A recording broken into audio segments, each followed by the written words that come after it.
Salamlar, Meleğe Heydar kanalına abone olup beğenmeyi yaddan çıxartmayın, videonu axıra qədər izləyin. 121 dənə kutu yığmışam. İndi onu açılışını elə.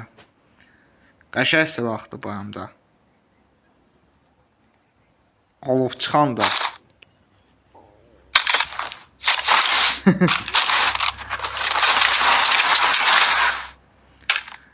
İndi bunu açılışını elə. Baxın, çıxacaq 100-də mən bu. Bu silahdan mən istəyirəm. Baxın, nə qədər gedir? 10. Açdıq.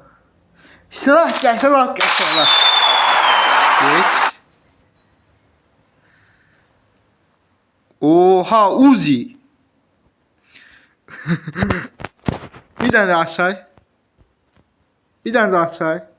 Nasıl da kutu bu oldu. Parçacıq da gəlir. Parçacıq lazımdır bizə.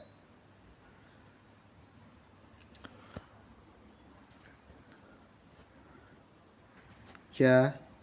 Gəl silah. Gəlmir. Həncəl sumkada olandı.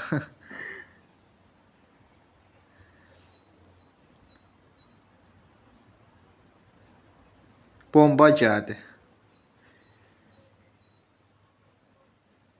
Gəldi ye silah. Aldım.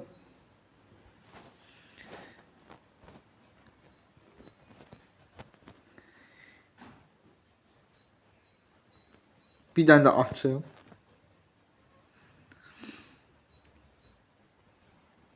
Bana nə verəcək? Bir dənə də açım. Papaq verdi.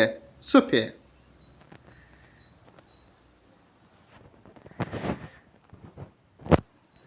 İndi həmin silahı götürək.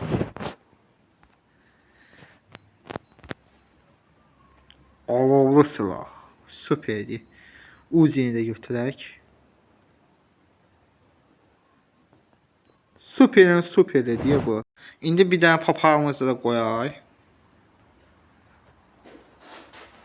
Ana bu papaq. Hə, tapdım. Sonra əyləncə modunu.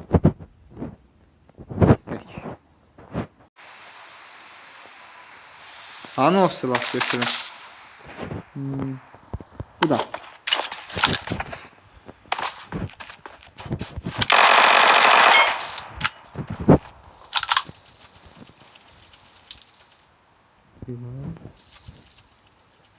Silaha bakalım.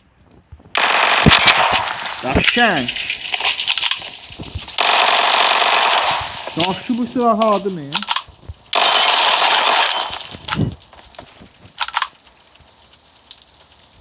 Aman silahı. Süperdi.